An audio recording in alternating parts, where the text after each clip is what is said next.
Damos la bienvenida a cada uno esta tarde, hermano. Gracias a los hermanos, amigos que nos acompañan, que nos honran con su visita. Gracias a cada uno que está aquí. Va a pedirle que se ponga de pie. Bienvenidos. Esta es Iglesia, el punto es servir. Estamos en el mismo lugar, pero en la capilla central. Así que ya vamos mejorando, ahí vamos. Y así como está, hermano, damos la bienvenida una vez más a cada uno que está aquí con nosotros. Usted que nos ve aquí en la ciudad de Suffolk. Lo invitamos a que conozca nuestro templo en el 506 North Kiwanis Avenida. Estamos ubicados entre las 5 y las 6 en el norte de la Kiwanis, al lado de la tienda 99 Store. ¿Okay? Estamos acá congregándonos todos los domingos a las 3 de la tarde, miércoles a las 7 de la noche y viernes 7:30. Así que son bienvenidos todos los que están en Suffolk, Minnesota, Iowa, los que están en el área. Venga para que se goce con nosotros. Y también, hermano, a los que nos ven en otros países, sean bienvenidos cada uno de ustedes, a los pastores y congregaciones que nos honran con su presencia. Estamos estudiando la carta del apóstol Pablo a los romanos y hoy nos toca el capítulo 4, verso 13. La vez pasada nos quedamos en el versículo 12 y nos toca el versículo 13 de Romanos 4. Cuando lo tenga, puede decir amén. ¿Lo tienen todos? Romanos 4, 13. Dice la palabra del Señor, porque la promesa a Abraham o a su descendencia de que él sería heredero del mundo no fue hecha por medio de la ley, sino por medio de la justicia de la fe. Verso 14. Porque si los que son de la ley son herederos, vana resulta la fe y anulada la promesa. Verso 15. Porque la ley produce ira, pero donde no hay ley tampoco hay transgresión. Por eso es por fe, para que esté de acuerdo con la gracia, a fin de que la promesa sea firme para toda la posteridad, no solo a los que son de la ley, sino también a los que son de la fe de Abraham, el cual es padre de todos nosotros, como está escrito: te he hecho padre de muchas naciones, delante de aquel en quien creyó, es decir, Dios, de que da vida a los muertos y llama a las cosas que no existen como si existieran. Verso 18. Él creyó en esperanza contra esperanza, a fin de llegar a ser padre de muchas naciones, conforme a lo que se había dicho, así será tu descendencia. Verso 19. Y sin debilitarse en la fe, contempló su propio cuerpo que ya estaba como muerto, puesto que tenía como 100 años, y la esterilidad de la matriz de Sara. Sin embargo, respecto a la promesa de Dios, Abraham no titubeó con incredulidad, sino que se fortaleció en fe, dando gloria a Dios. Verso 21. Y estando plenamente convencido de que lo que Dios había prometido, poderoso era también para cumplirlo, por lo cual también su fe le fue contada por justicia. Verso 23. Y no solo por él fue escrito de que fue contada, sino también por nosotros, a quienes será contada, como lo que creen aquel que levantó de los muertos a Jesús nuestro Señor, el cual fue entregado por causa por causa de nuestras transgresiones y resucitado para nuestra justificación. Amén. Padre Santo, te damos gracias una vez más por permitirnos estar reunidos aquí en la capilla o el templo principal, Señor. Sabemos que tú vas a añadir almas, que tú traerás a aquellos que deben ser salvos, Padre. Y te damos gracias por esta ciudad de Suffolk, en Sur Dakota, donde tú nos has permitido encontrar, Padre Santo, un albergue para vivir y ser de bendición a esta ciudad, Padre. Pedimos bendición por los habitantes de esta ciudad, Padre, por cada familia que aquí mora, sea de cualquier nacionalidad, Padre. Pedimos bendición por esta ciudad, por las diferentes congregaciones y sus pastores, Padre. Que tú bendigas a cada iglesia. Padre amado, pedimos por el crecimiento de todas las iglesias, porque si las iglesias crecen, sabemos que tú estás salvando almas, Padre. Por eso pedimos bendición por todas las congregaciones Y te pedimos por aquellas familias que aún no te conocen, Señor. Aquellos que un día te conocieron pero se han apartado de tus caminos. Pedimos que tu Espíritu Santo reavive esa llama en ellos, Padre. Bendice a cada uno, bendice esta nación, Padre. Bendice al presidente de la nación, por las demás naciones, por Venezuela, Padre amado. Pedimos, Señor, que la iglesia de esa nación sea proveída en una forma especial, Padre amado. Padre celestial, bendice Latinoamérica, España, Italia, Señor, Canadá, donde quiera que el mensaje llegue, sé con cada uno de ellos, Padre. Bendice a los que nos acompañan y nos honran con su presencia en las redes sociales y en YouTube, Padre. Te damos gracias por este privilegio, Señor, en el nombre de Jesús. Amén, Señor, y amén. ¿Puede tomar asiento, hermano? Interesante. Hemos estado estudiando, hermano, la carta a los romanos y como hemos dicho, a esta carta se le ha nombrado como la carta mayor o la carta magna, porque en esta carta se encuentra toda promesa, se encuentra, hermano, todo pacto, todo tema doctrinal está aquí, por eso se ha llamado la carta magna. Otros, como hemos dicho anterior, le han llamado ¿cómo, hermano? ¿Qué otro nombre se le ha dado? En corito todo el mundo. La constitución de la iglesia, muy bien.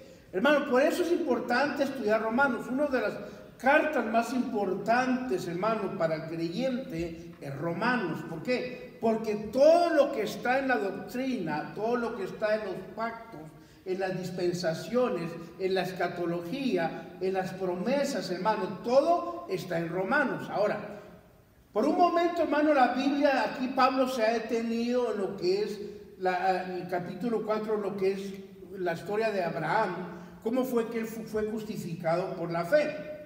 Ahora, vimos eso la semana pasada, versículo 1 al versículo 12. Hoy, versículo 13, nos habla Pablo de la promesa que le fue cumplida por la fe a Abraham. Acuérdense que Abraham se le llama el padre de la fe porque él creció, vivió, hermano, en Ur de los Caldeos, una nación pagana. Sin embargo, Dios le habla y dice, Abraham, sal de este lugar, deja tu parentela. Y Abraham le cree y sale, hermano, oiga esto. Entonces Dios le hace una promesa a Abraham, un día dice Abraham, ¿ve las estrellas de los cielos? Sí, Señor, así será tu descendencia. Y le dice, ¿ves la arena del mar?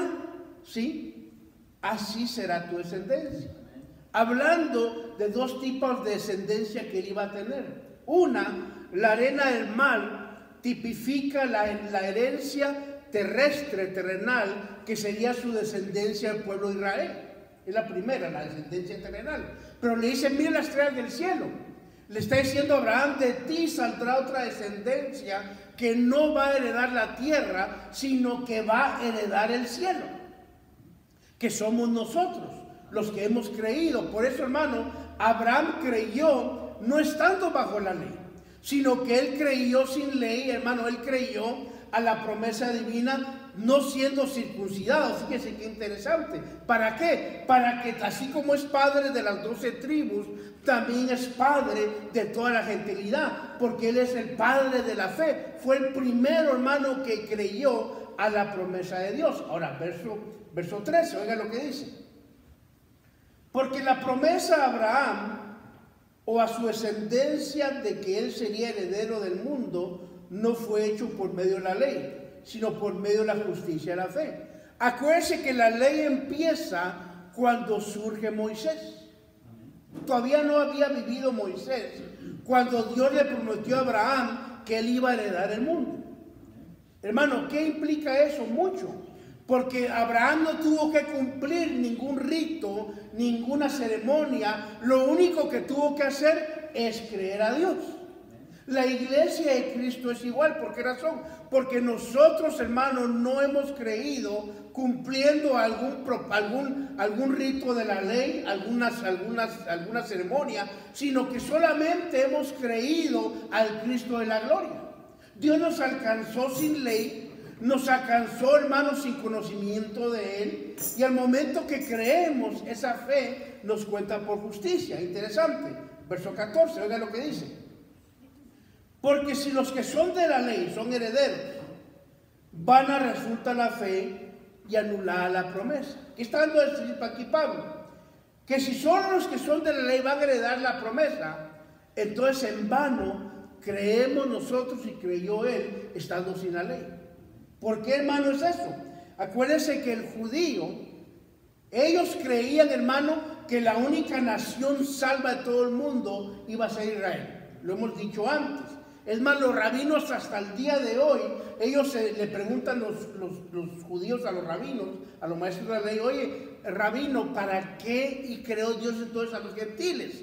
La respuesta típica rabínica: son el carbón para mantener el infierno ardiendo. Es la mentalidad de ellos, porque para ellos son los únicos salvos. Sin embargo, Pablo dice que si la herencia es solo para ellos, entonces la fe es anulada. Oigan lo que interesante. Verso 15. Porque la ley produce ira. Ahora, qué interesante, hermano. ¿Se acuerda cuando Dios le dice a Moisés, sube al monte? Y estuvo 40 días. ¿Qué pasó mientras Moisés subió? El pueblo se soltó. Empezaron un pachangón, hicieron su ídolo, empezaron con sus orgías, hermano, empezaron a pecar todos. Y Dios dice a Moisés, Moisés, te cuento que abajo hay una pachanga, pero de las buenas. Y dice que, hermano, bajó, y cuando vio Moisés, hermano, le dio celo, le dio ira, y rompió las tablas de la ley. Y cayó la ira de Dios sobre el pueblo ese día. ¿Se acuerda qué fue lo que dijo Moisés? El que esté conmigo, agarre la espada y mate a todo el que estuvo pecando. Aunque sea su madre, su padre, su hermano, su vecino, dele duro. Hermano, la única tribu que lo hizo fue la tribu de Leví. Por eso Dios escogió para sacerdote. Oye, qué interesante. Entonces Pablo dice que la ley produce ira. ¿Por qué produce ira la ley? Porque la ley nos da a conocer, hermano, el pecado, y eso nos aparta de Dios. Mira, dé una vuelta a su Biblia y acompáñeme a Romanos 7, adelantémonos un poquito a lo que vamos a ver en unas semanas. Romanos 7:7, oiga, para que tengamos un entendimiento qué significa eso. En Romanos 7:7 Pablo dice, ¿qué diremos entonces? ¿Es pecado la ley? De ningún modo. Al contrario, oiga lo que dice Pablo. Yo no hubiera conocido, llegado a conocer el pecado, si no hubiera sido por medio de la ley. Quiere decir, hermano, que mientras no hay un conocimiento, no sabemos qué es malo. Por ejemplo, los que hemos tenido niños, hermano, usted deja, hermano, dice, esto es para la cena cuando venga la tía Pancha. No van a comerse eso, cuidadito, se comen las galletas. ¿Qué es lo primero que hacen los niños?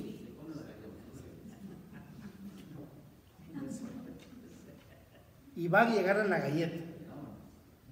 Cuando usted pregunta, ¿quién se comió las galletas? Típica respuesta del niño, el perro. ¿Qué hace uno de padre, hermano? ¡Chamaco mentiroso, hermano! Y el niño descubre que eso es una mentira.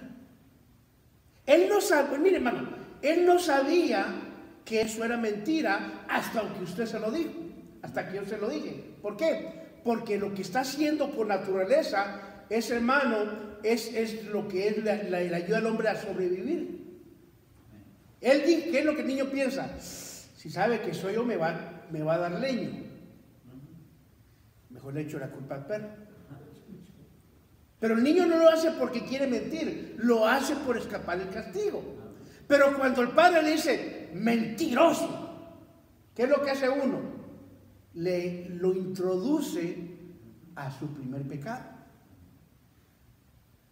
¿Me está entendiendo? Oiga, ahí es donde Pablo dice que él no conocía la ley. Ahora, pongamos freno a eso. Expliquemos qué pasó en este momento. Cuando uno estudia la costumbre judaica, la costumbre judía, Uno de creyente, hermanos, escudriña mucho eso. ¿Por qué razón? Porque nuestra raíz de nuestra fe viene de una fe judeo-cristiana. Y Israel tiene mucha influencia sobre lo que nosotros conocemos de la Biblia. Ahora, cuando un niño o una niña nace, hermano, dentro de la comunidad judía, el padre de familia agarra a la criatura y la inscribe a la escuela de la ley. Ellos, hermano, antes de cualquier cosa, tienen que aprender la ley. Lo que es los profetas y los mandamientos de Moisés. Ellos tienen que aprender todo. De los 8 a los 12 años. Cuando cumplen 12 años, ¿qué pasa? Se gradúan y legalmente vienen a ser parte de la sociedad a la edad de 12 años. Pero ya conocieron, hermano, la ley. Y Pablo dice que él creció, vivió sin ley. ¿Cuándo llegó Pablo a entender la ley? Cuando lo metieron a la escuela. Oiga esto, sigamos leyendo. Yo no hubiera llegado a conocer el pecado si no hubiera sido por medio de la ley. Sigamos con verso 7. Porque no hubiera sabido lo que es codicia si la ley no hubiera dicho no codiciarás.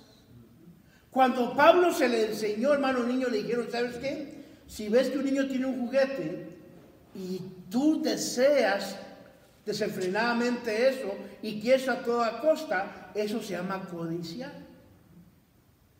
Y Pablo entendió, quiere decir que lo que yo hice con Pedrito es pecado porque yo codicié lo que él tuvo. Y Pablo ahí entendió que él ya había pecado. Pero oiga lo que sigue diciendo, verso 9. Y en un tiempo yo vivía sin la ley. ¿Cuándo? Cuando él era niño, cuando estaba en inocencia. Oiga esto. Pero al venir el mandamiento, oiga, el pecado que hizo, revivió. Hagamos un alto ahí. Yo he escuchado, hermano, estudios, déjenme porque me gusta moverme mucho. Yo he escuchado estudios de gente que habla de que el ser humano nace en pecado. No, porque el pecado viene bajo el conocimiento del quebrantar la ley o el estatuto de Dios. Los niños nacen bajo inocencia, no nacen en pecado. Quiero aclarar eso. Por eso es que nosotros los cristianos evangélicos, los que hemos nacido nuevos, los que creemos en la Biblia, como son la Escritura, como la única palabra de Dios, no creemos, no practicamos ni aceptamos el bautismo de niños. ¿Por qué razón? Porque los niños no tienen pecado. Ahora, dice la Biblia, el mandato es esto: el que creyera y fuera bautizado será salvo. ¿Un niño recién nacido tiene fe? No. Si ese niño muere recién nacido, hermano, él no va al limbo. ¿Por qué digo eso? Porque esos términos no existen en la Biblia. Ahora, qué interesante. Entonces el niño que Jesús dijo esto: dejad que los niños vengan a mí. Oiga, bautizado o no bautizado, niño, judío, de Etiopía, chinito, africano, argentino, lo que donde sean, dejad que vengan a mí. ¿Por qué razón? ¿Por qué razón dejen que vengan a él? Porque de ellos es el reino de los cielos. Quiero que entienda eso, hermano. Si un niño, aunque sea, hermano, porque hay que aclarar esto, un niño es un niño. Ahora pregunta, ¿hasta cuándo el niño es niño? Hasta que pierda la inocencia. Jesús, mire, hermano, yo puedo meterme a problemas doctrinales, teológicos, para debatir el punto, pero la mejor respuesta en la Biblia está en la Biblia. Y Jesús, que es el Dios hecho carne, dijo esto: dejen que los niños vengan a mí, porque de esos niños es el reino de los cielos. Interesante. Ahora, ¿por qué me metí en esto? Porque Pablo dice que él vivió sin la ley. ¿Cuándo? Cuando era un niño. Fíjese. Verso Estamos en el versículo 9, ¿verdad? En un tiempo yo vivía sin la ley, pero venía el mandamiento, el pecado revivió ahí. ¿Por qué me metí en eso? Porque el niño no nace en pecado. Oiga, el niño no tiene pecado, pero tiene la semilla del pecado. Déjeme explicarle. ¿Se acuerda cuando estaba usted en la escuela y le dijeron, a ver, Josecito, Martita, todo lo que termine en ita, agarren su vaso, su algodoncito húmedo y echen un frijol adentro? ¿Se acuerda esa tarea en la escuela? El área de ciencia. Usted echó su frijolito ahí. ¿Qué pasó con los días? Reventó el frijol. ¿Y qué pasó? Empezó a germinar y a salir una plantita pequeña. Oiga bien, te voy a explicar esto. El ser humano nace, no tiene pecado, pero tenemos la semilla del pecado. Está dormido. Ahí está.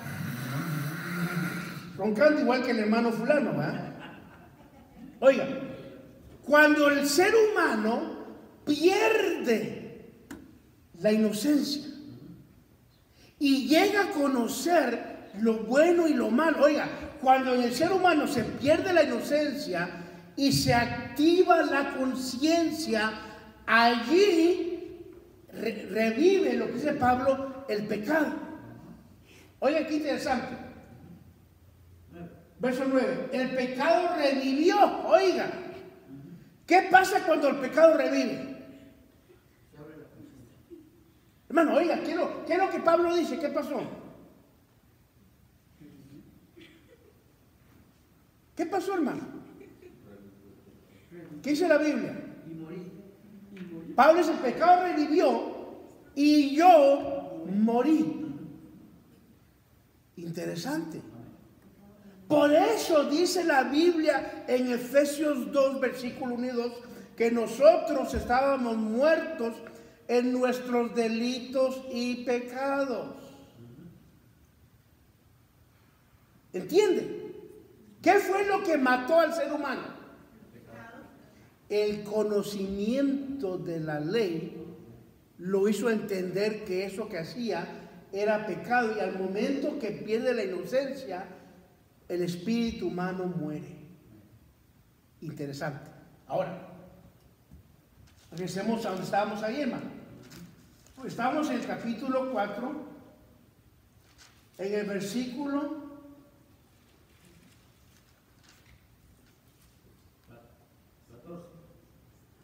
14, ¿verdad? No, verso 15.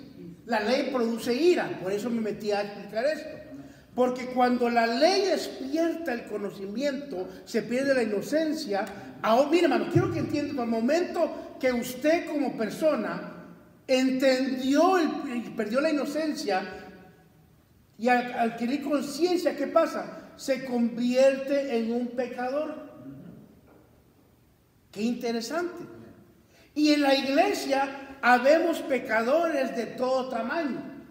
Quiere decir que un niño pequeño, hermano, que está en el coro de niños, al momento que entiende que lo que está haciendo es mal, en ese momento muere. Interesante, hermano. Aquí me están distrayendo que jalan y quitan un audífono, o lo quitan o lo dejan, pero me están distrayendo, por favor. Oye, hermano, qué interesante. Ahora, oigan lo que dice Pablo. Estamos ahora sí en el verso 15. Porque la ley produce ira, pero donde no hay ley tampoco hay transgresión. Quiere decir que mientras no hay un conocimiento de la ley que me lleva en contra de Dios, yo estoy tranquilo. Está como cuando usted, antes de ser cristiano, usted vivía en su pecado, hermano. Uno se deleitaba en el pecado. Me decía al amigo, mira vos, fíjate que tengo 3 novias. ¿Quién es el demás?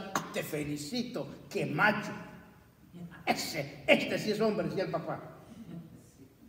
Oye, hermano, era normal. Pero de repente usted oye un predicador en la calle, en el parque, en la televisión, en la radio, pasó por la iglesia y les dijeron, el tener varias mujeres se llama adulterio y es abominable ante Dios. ¿Qué dice usted?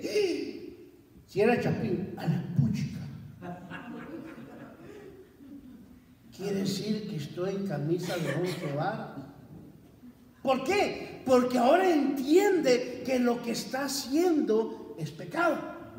Y por eso dice Pablo que cuando viene hay conocimiento de la ley, hay una ira. Pero donde no hay conocimiento de la ley, tampoco hay transgresión. Oiga, qué interesante. ¿Qué es, hermano? Que si yo no conozco y mato, ¿será que no entiendo eso? Porque entonces entra la ley de la conciencia.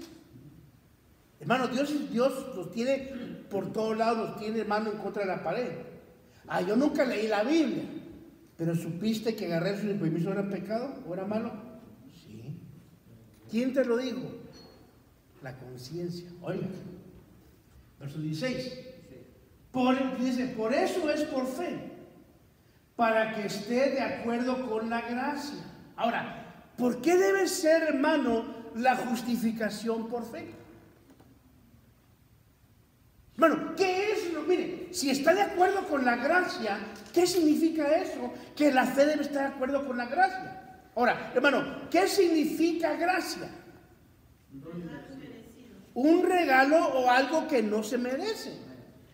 Entonces, hermano, si alguien cree por causa, hermano, de lo que es una obra que hizo, dice, no, yo estoy bien porque me gané esta entrada al cielo. Ya no es fe. Es una recompensa, un pago. Pero dice que la fe y la gracia deben estar de acuerdo. O creo, hermano, por la fe, no por una obra, sino porque creí. Y la gracia viene y me justifica. Qué interesante, oiga esto. Verso 16. Por eso es por fe, para que esté de acuerdo con la gracia, a fin de que la promesa sea firme para toda la posteridad, no solo a los que son de la ley, sino también a los que son de la fe de Abraham, el cual es padre de todos nosotros. Quiere decir que la promesa es para los judíos como para el gentil. ¿Por qué? Porque es para todo aquel que cree. Hermano, yo no soy rabino, no soy judío, pero tengo fe. Entonces usted es hijo de Abraham por la fe. Porque hijo de Abraham por la descendencia judaica, por la descendencia natural. Pero también hay hijo de Abraham por la fe en Cristo. Oiga, qué interesante. Verso 17. Así como está escrito, te he hecho padre de muchas naciones, delante de aquel en quien creyó, es decir, Dios, que da vida a los muertos y llama a las cosas que no existen como si existieran. Ahora, hermano, ¿qué es lo que dice la Biblia? Abraham significaba padre gozoso. Mire, y él estaba joven y le decía, ¿cómo te llamas tú? Padre gozoso. ¿Cuántos hijos tienes? Ni uno. Pero fue el nombre que le dieron a él, Abraham, padre gozoso. Hermano, imagino que él le daba pena. ¿Cómo se llama el señor de allá? Abraham. Qué bueno. ¿Y su familia? Aquí está mi esposa. ¿Y sus hijos? No tengo. Padre gozoso. Y viene Dios y le hace fuerza a Abraham. Abraham, ahora te vas a llamar, ya no te vas a llamar Abraham. Qué bueno, Señor, porque me da pena. Ahora, ¿cómo llamar? Abraham, que significa padre de naciones. Oye, Abraham, no, ya no me llamo Abraham. Qué bueno, ¿cómo te llamas ahora? Ahora soy Abraham, de padre gozoso a padre de naciones. ¿Y tu hijo? No tengo. Bueno, oiga, y dice la Biblia, hermano, vamos a leer ahorita, que él tenía ya 100 años. Ya no le funcionaba nada, hermano, estaba viejo ya. Ya estaba oxidado, para que me entienda. Y su mujer, hermano, no solamente estéril, sino ya había pasado la menopausia, ¿qué ratos? En lugar de matriz tenía una paz ahí, hermano. Para que me entiendan. Oiga eso. Y dice claramente, hermano, te he hecho padre de muchas naciones. Hermano, Dios le dice a Abraham, ahora es Abraham, padre de muchas naciones. Hermano, lo interesante es que Abraham le cree a Dios. Se vio, digo, Señor, estoy todo oxidado. Cuando camino, enchinado, hermano. Mi mujer parece momia en Guanajuato, ya viejita. Oiga, pero le creyó a Dios. Oigan, ¿por qué dice? Que llama las cosas, dice que primero que da vida a los muertos. Abraham, hermano, le creyó a Dios. Fíjese que, hermano, no había habido una resurrección previa a este capítulo. Sin embargo, Abraham tenía la convicción, la fe, de que el Dios en que él había creído era un Dios que le daba vida a los muertos. Miren la fe de Abraham. Por eso cuando le dice, sacrifica a tu único hijo, dice la Biblia, hermano, en Hebreos dice que Abraham, en lo que iba caminando, él iba gozando, decía, voy a matar a Isaac, pero Dios me lo va a resucitar. Amén. Bueno, Abraham lo vio muerto, pero lo vio resucitado. Por eso es que cuando sacó el cuchillo, hermano, él no dijo, te pico, no, de un solo le tiró el cuchillo, le dijo, detente, no le hagas daño. ¿Por qué iba a ser Abraham? Porque tenía la confianza que ese Dios, la muerte no lo limita. Oiga, qué interesante. Mira lo que dice, que llama a la vida a los muertos y llama a las cosas que no existen como si existieran. Hermano, por eso cuando Dios dice a usted, te voy a prosperar, y usted está sin trabajo, ¿y qué hace usted? Señor, pero me vas a prosperar en Estados Unidos y sin papeles. Hermano, ¿y qué dice Dios? No, amigo, te voy a prosperar. Padre, si apenas no le he terminado de pagar al coyote. Hermano, y Dios llama a las cosas que no son como que son. Por eso usted, hermano, el padre de familia, los que tienen hijos perdidos, hermano, que están en droga, alcohol, pandilla o lo que sea, Dios le dice a usted, ese hijo me va a servir. Y usted dice, pero si ahorita no sirve para nada. Pero Dios no está, mire, Dios llama las cosas que no existen como que son. ¿Por qué? Porque Él dice, ahorita lo ves todo chueco, todo feo, todo que no sirve. Pero en unos años o meses, yo voy a tratar con Él. Hermano, por eso dice que este Dios llama las cosas que no existen como si existieran. Hermano, por eso uno como creyente decirle, Señor, es cierto, mi vida está dura, está difícil, pero tú me has prometido bendecirme y yo lo creo. Oiga esto, hermano. Estamos en el verso 18. Él creyó en esperanza contra esperanza. Fíjese qué interesante. A fin de llegar a ser el padre de muchas naciones, conforme a lo que se había dicho, así será tu descendencia. Hermano, ¿Abraham se vio viejo? No. ¿Oxidado? Él se vio viejo, hermano. Y vio a Sara. Dijo Abraham, Señor, no sé cómo lo vas a hacer, pero sé que lo vas a hacer. Interesante, hermano. A veces nosotros tenemos un problema. Dios nos promete y lo primero que miramos es nuestra incapacidad. Ah, Señor, pero ¿cómo lo vas a hacer? Cambió. Aparte que diga, Señor, ¿cómo lo vas a hacer? ¿Quién sabe qué vas a hacer? ¿Me quiere decimos lo contrario? Ah, Padre, yo no sé cómo lo vas a hacer, Señor, porque este viejo es terco. Y para echar a perder el guatemalteco, el hombre. Oye, hermano, oiga esto. Verso 19.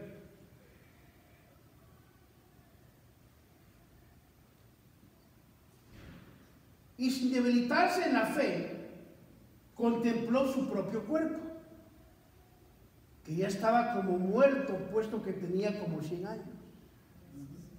Abraham se ve y dice, hijos, ¿cómo, Señor?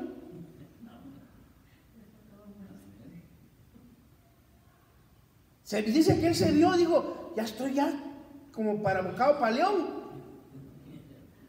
Oiga, aparte de eso, dice, y la esterilidad de matriz de Sara. Digo, mujer, no solamente de joven fuiste estéril, y ahora de vieja, Dios me libre. Hermano, oiga, qué interesante.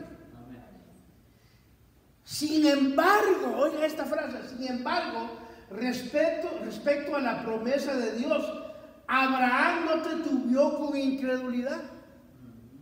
¿Qué dijo Abraham? Señor, viejo yo y viejo ella, pero sé que tú eres capaz de hacerlo. Él no titubeó. Hermano, oiga, qué interesante. ¿Usted cómo cree que se puso Abraham cuando oiga vas a tener un hijo? Contento. Señor, quiere decir que el oxidado va a funcionar otra vez. Aleluya. Bueno, se puso contento él. Oiga esto, hermano. Mire, hermano, imagínese. Cuando embaraza a Sara, y Sara ya viejita, imagínese a la hermana Sonia, la esposa del hermano José, que un día entrara con la gran barriga. ¿Qué dirían todos? Hermano José.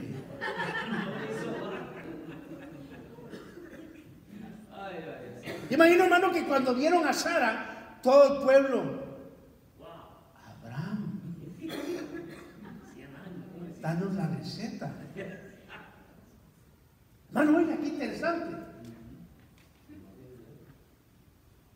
Sin embargo, respecto a la promesa de Dios, Abraham no titubeó con incredulidad, sino que se fortaleció en fe, dando gloria a Dios. Amén. Hermano, ¿cómo se fortalece la fe del creyente? Dándole la gloria a Dios. Amén. Hermanos, me despidieron. Gloria a Dios, que sí que va a abrir otra puerta. Bueno, esa es la mentalidad de uno. Ay, hermano, deportaron a su mujer. Gloria a Dios, que sí que Dios va a proveer para el coyote. Oye, hermano, la mentalidad, la forma de fortalecer la fe es dando gloria a Dios. Oye, qué interesante, Oye, verso 21. Y estando plenamente convencido de lo que Dios había prometido, poderoso era también para cumplirlo. Hermano, oiga ese versículo. Y estando plenamente convencido de que lo que Dios había prometido, poderoso era también para cumplirlo. Hermano, esa debe ser nuestra actitud. Si Dios te lo prometió, Dios te lo va a cumplir. Hermano, pero es que no le veo ni pie ni cabeza en la situación. Pero Dios dijo que te iba a bendecir, Dios dijo que te iba a levantar, Dios te prometió esto y lo otro, hermano, y Él lo va a cumplir. Amén. ¿Y qué hace uno, hermano?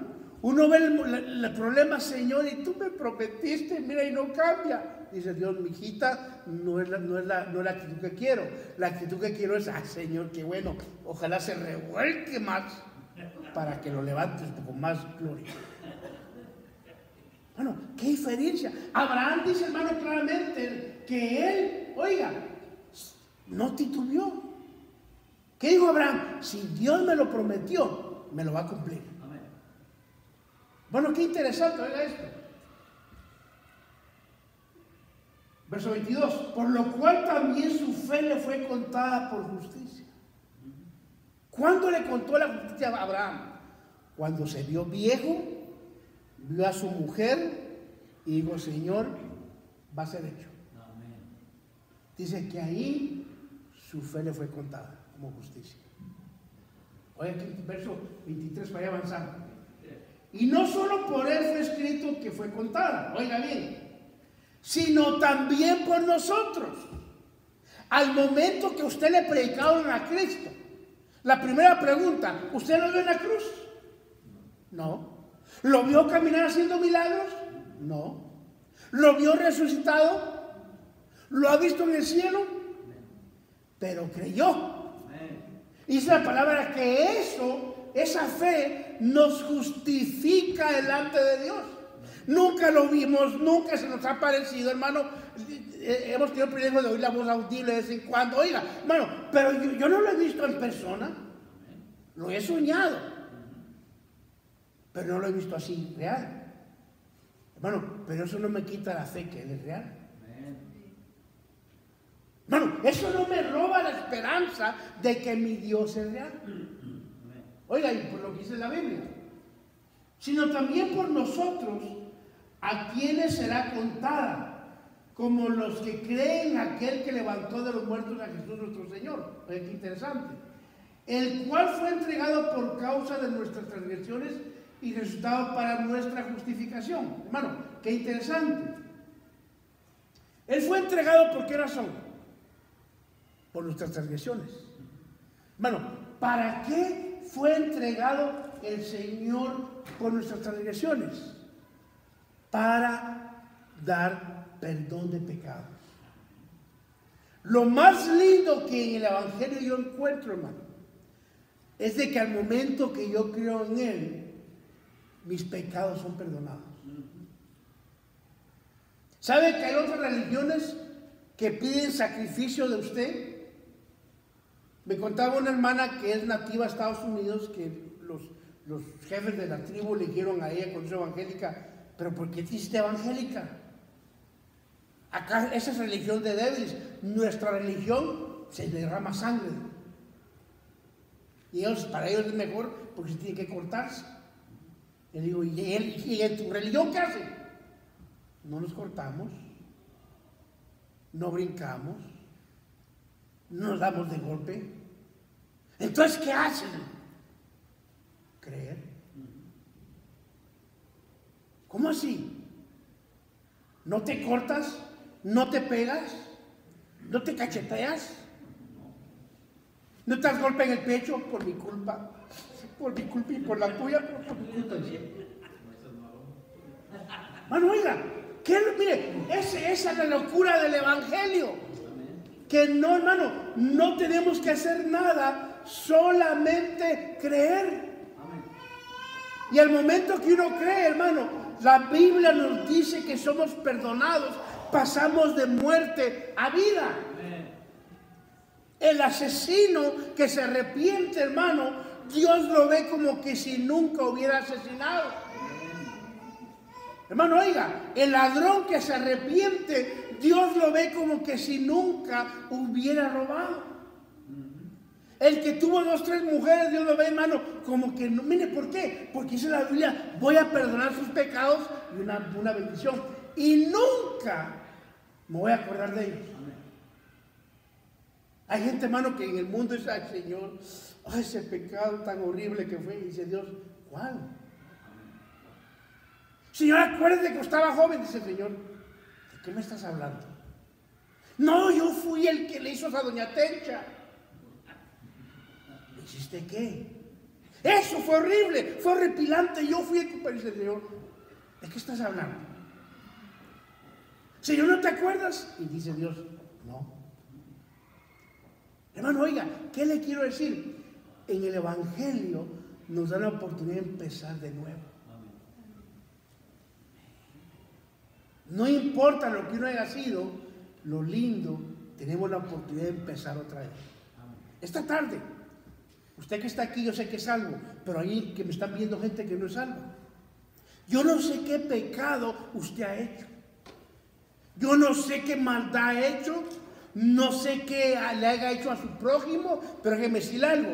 El Dios de la gloria le promete por la palabra que si usted se arrepiente de sus pecados, le abre su corazón a Cristo de la gloria, lo acepta como Señor y Salvador, Dios promete nunca más acordarse de sus pecados. No importa que haya asesinado, que haya hecho lo que haya hecho, al momento que acepta a Cristo, sus pecados son borrados. ¿Qué tiene que hacer? Número 1, reconocer que es un hombre o una mujer pecadora. Número 2, entender que no existe iglesia evangélica, no existe iglesia católica, no existe nada que pueda quitar el pecado, solamente la sangre de Cristo. Amén. Y tercero, aceptar el regalo de Dios. ¿Cómo se acepta a Cristo? Número 1, se reconoce que es pecador. Número 2, se reconoce que no hay nada que quite nuestro pecado. Número 3, se abre el corazón y se le invita a entrar. Si usted me está viendo por las redes sociales y usted es una persona que sabe que va al infierno, sabe que merece el castigo eterno, pero hoy se arrepiente en decirle, Cristo lo ama y lo va a cambiar. Ahí donde está, juntamente conmigo, repita esto con todo su corazón. Señor Jesús, vengo ante ti como un hombre, como una mujer pecadora.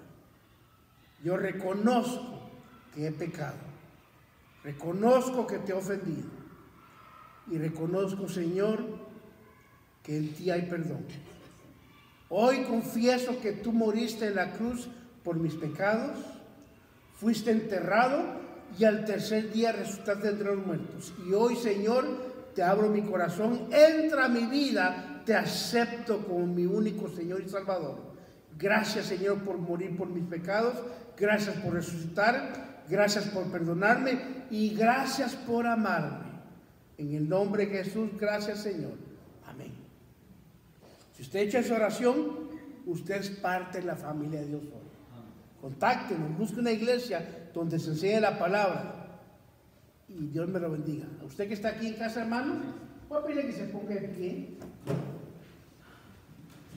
Vamos a que despedidos, hermano.